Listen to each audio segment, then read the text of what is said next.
has been in the industry for a long time, for more than 50 years. Right?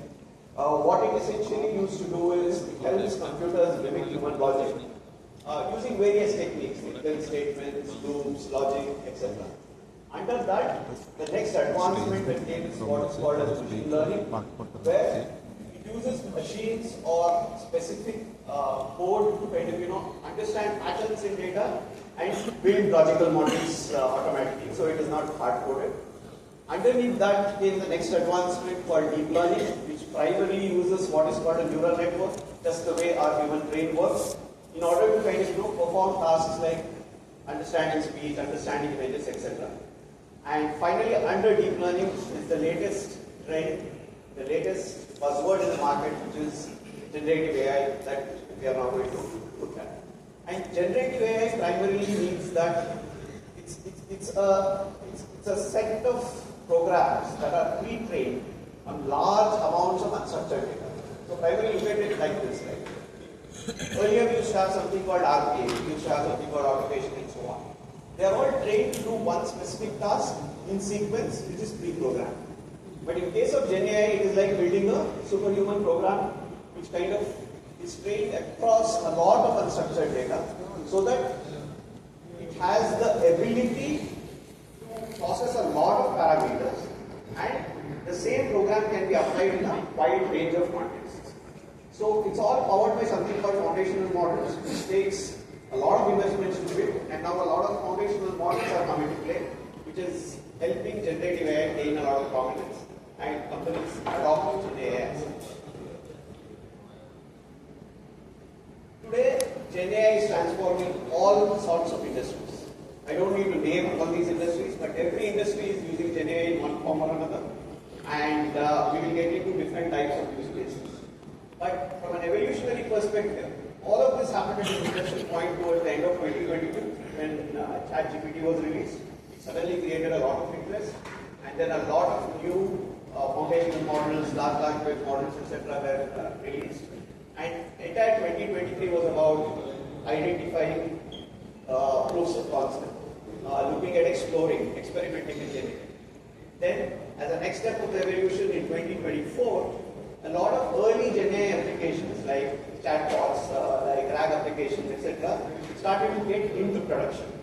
And from this year and beyond, we believe that there's going to be a lot of broad adoption, a lot of enterprises getting on the bandwagon and making sure that they innovate their processes, they innovate in their industry and their business, and make sure that there's a lot of business value that gets realized. So how do you adopt Gen AI? So we have worked with thousands of customers across the world, and we see there are three mindsets. There's a pioneer mindset, and the pioneers are the ones leading the charge. They are taking big risks, they are ensuring that they are taking transformational steps and picking up use cases to implement Gen AI which directly impact their core business or customer business. They are the ones who are leading with transformation. The second mindset that we are seeing among customers are the adopters.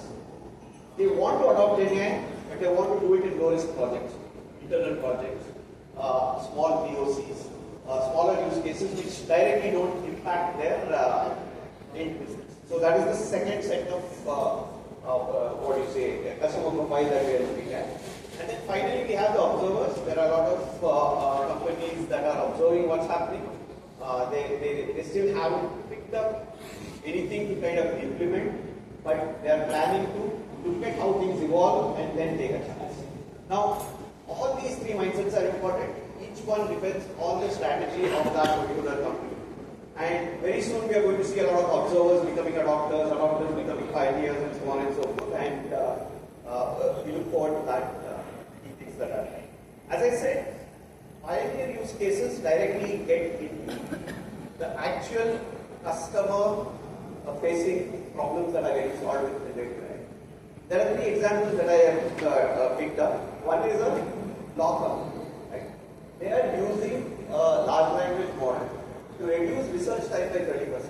So basically, if the legal industry requires people to research a lot of old cases, look at a lot of case laws, look at all different parts of a particular act and so on and so forth. And if a human does it by himself or herself, typically what essentially happens is that it takes a lot of time.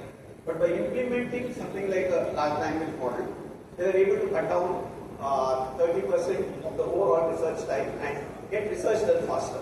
Something like the writer's block that I talked about earlier.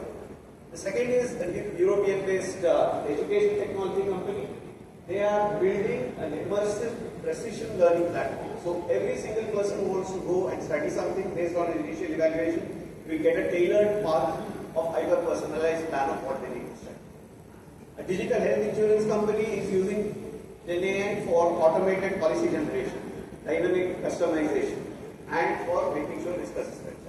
These are some of the pioneering use cases, and they impact the end customer directly. The next set of use cases that I just want to talk about are the adopter use cases. And adopter use cases are low-risk use cases. For example, customer and employee support experiences. They don't touch the main, the main business process as such, but they do bring in a lot of efficiencies. Similarly, for media companies, there's a lot of editing, image editing, video editing, and such use cases are there. And there are a lot of personalization and recommendation engines that are being used. Where again, there's the amount of transformation that you bring in is less, but there's a significant amount of productivity gains that you get into it. So these are the two key mindsets that are being looked at in the industry. Now we are all excited. Every customer, every industry, people are excited about generative AI, but there are a lot of questions as well. How do we use GenAI? Where should we start? How do I consider costs? What kind of business value will I get? Simply a lot of questions people will have, because ultimately it is about taking a step into something which is an unknown. There are three key ways in which there are three key questions that you need to, as any company who wants to adapt GenAI and power what is next 3 years down the line, that you should be looking at. The first is, where should we use GenAI? There are 4 key areas. One is to improve your customers' experiences, which means that when your customers interact with you as a company, they should be able to get better, faster, and easier results, and be able to kind of get the information that they want. The second is about boosting employee productivity, where any employee who is working at a certain level of productivity can use GenAI as an additional tool to become more productive. The third is enhancing creativity and content generation.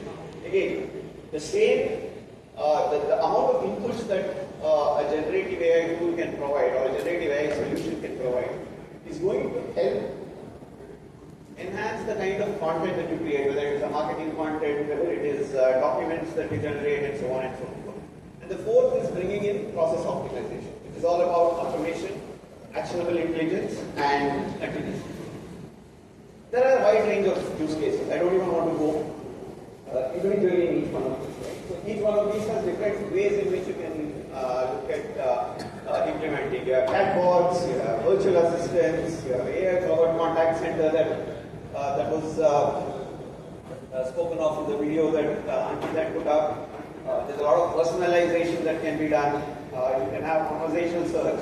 In fact, even if somebody is a software developer, they can generate code so that instead of thinking and writing logic and for writing a program that kind of takes them a week, they can probably do it in a day or two, because there's a lot of code that gets automatically generated. Similarly, creativity. We have all done a lot of creative experimentation as individuals using GenAI. And then finally, improve business operations, document processing, cyber security, a lot of data augmentation, bringing automation into your processes, and so on and so forth. The second key question that each one of you need to ask yourself is, what do we need to start? There are 5 things. One is, you need a leadership type. Generative AI is something that is transformation. It cannot happen unless and until leaders in an organization across the value chain, both top-down and through support functions, like maybe a security leader or maybe an infrastructure leader, etc. All of them have the mind that yes, we need to make this happen. The second is your data, because what makes GenAI successful is how well your data is structured how well it is organized, how it is centralized, and how well it is integrated so that you will be able to consume that data. That is the second key thing that you will need to make sure that is available. The third is, do you have the right kind of tools to integrate, build, scale GenAI applications as such. The fourth important thing is the business value. Right? Nobody wants to invest unless and until they start seeing tangible return on investments. And for you to look at tangible returns on investment, you will need to have mechanisms where you will be able to measure what is going in as investments to GenAI and where the value is coming from. Sometimes, and for that you will need to kind of have a broader thought process. Right? So for example, GenAI might increase an IT budget, but it will help you reduce costs and get more efficiencies in other departments. So as an organization, you will actually be winning. So you need to kind of have that end-to-end thought process. And finally, you need to always ensure that security and privacy is built on. Then it's all about the top part of the iceberg that you see is generative AI and the business value it creates. It floats because of the mindset, the people, the process and technology that you set right at the beginning and make sure that whatever is underneath is clear. Then finally, the third part is, fine, we are all talking GenAI, but how sustainable is it? How long will it go? What does the future hold for? This is something that you need to actually think of while putting together your GenAI strategy. One is, agentic AI and agents are coming to the forefront as far as GenAI implementation is concerned. Second is, there's a multimodal way, which basically means that it's not just text, it's voice, it's videos, all sorts of inputs that you are going to use for getting results out of a GenAI application. That is something that's becoming more and more common. The third is multiple models. There are a lot of foundation models. Amazon has Nova, Anthropic has Claude, Meta has Llama. So each one of these are different large language models, and each one has certain strengths, certain cost elements to it, and certain things that they are good at. So when you are implementing a GenAI application, one thing that you will always need to do is you need to kind of orchestrate sometimes between multiple models. For example, for image video processing, you might want to use a model A. For numerical calculations, model B, and so on. And how well you orchestrate across these different foundation models, that will lead to a lot of success. For which you will need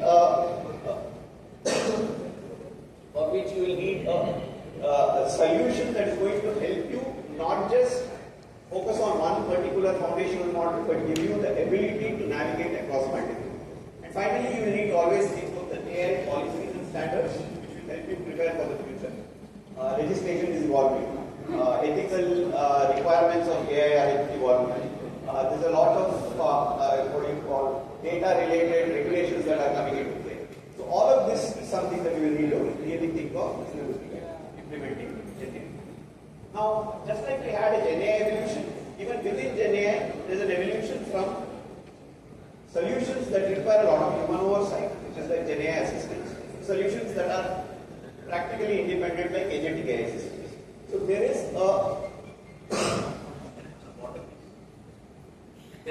a clear flow of how even AI systems are evolving.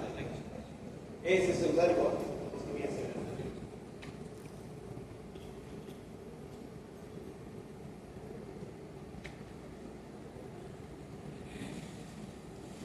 Having said that, the future or the current shift that is happening even within the GenAI world is the rise of AI agents. So what is happening is AI agents, let me just put this. What is an AI agent? Like a simple definition, right? If you look at AI related systems, usually is good at following a certain set of predefined tasks well, efficiently, take decisions within that particular paradigm.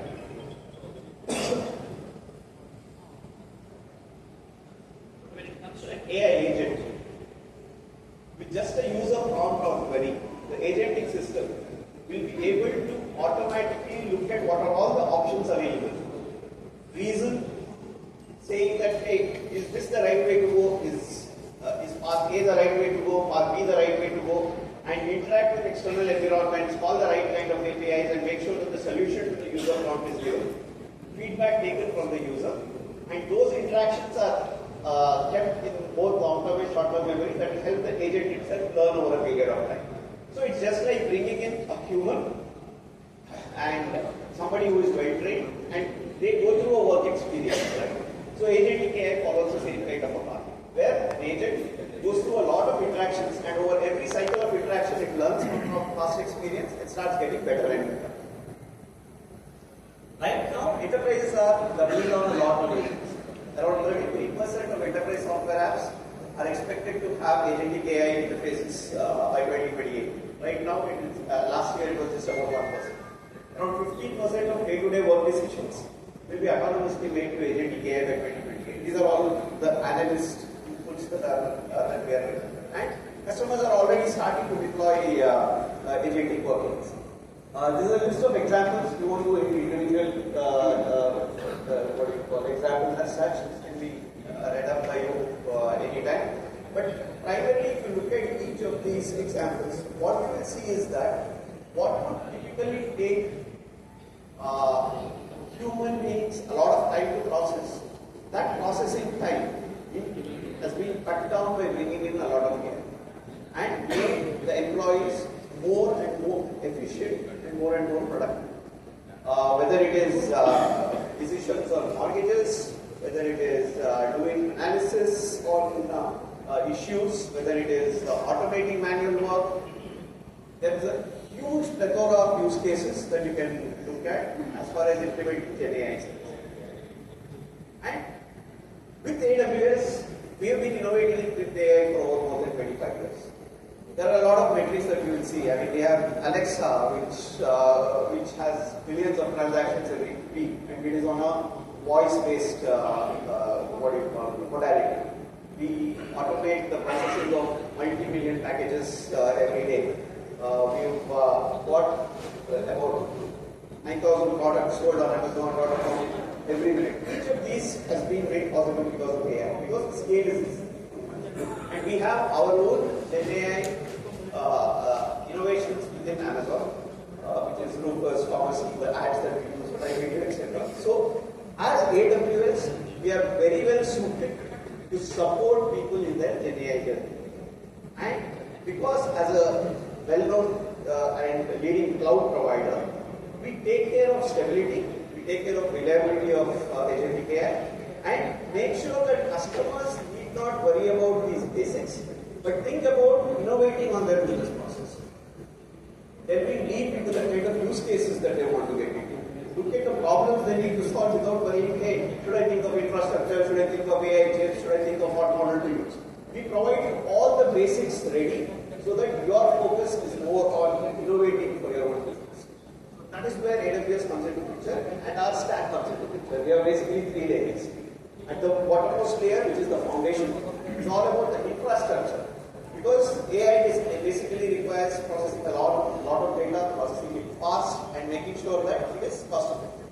So we have a managed infrastructure product called SageMaker AI. We have the kind of different chips that we provide, which processes the data fast, and we have a lot of purpose-built compute infrastructure which you can use for building your AI.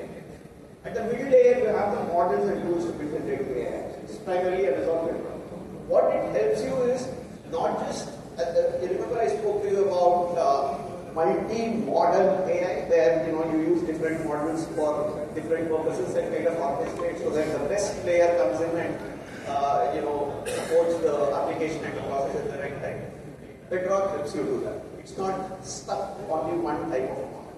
And at the top is the application layer, where you can use Amazon Business, which is primarily used for getting in business insight, automating business processes, and so on and so forth. And the developer, which will help you develop code faster.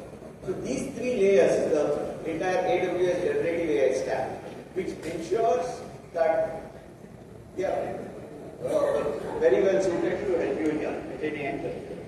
So how should the journey look like? And this is where I would like to spend a couple of minutes of time. You cannot be stuck thinking that there will be a perfect situation where I will implement it. You need to first start to look at use cases, identifying it in your business, how your business wants to grow, and make sure that you prioritize and select the use cases when you start implementing Gen AI. I can come and give you 25 different use cases which I believe will suit your company based on the industry inputs that I might have.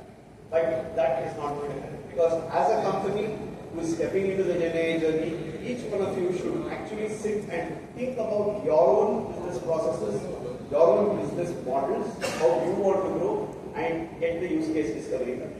Once it is done, you need to finalize the top business cases that you want to pick up for implementation, and define the success criteria about what will make it successful in this particular use case.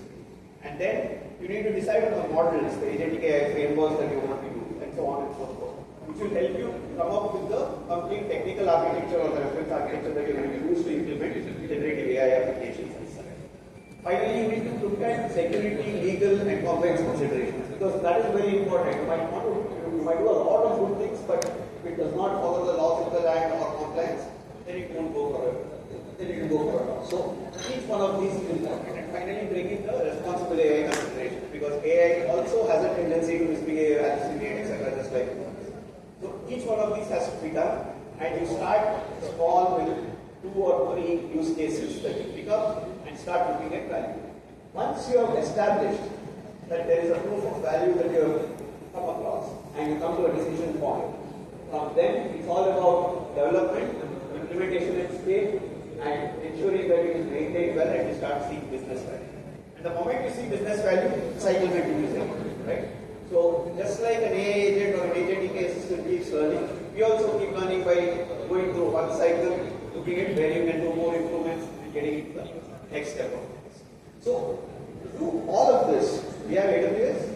We have some fantastic AWS partners like Workmates who are Gen AI competent, who have gone through this cycle with multiple customers, to know what it takes to implement generative AI, and make sure that they can take you through the entire cycle, right from a discovery workshop to ensuring that your data pieces are in play, your business value pieces are in play, and finally deploy and ensure that the Gen AI systems start working.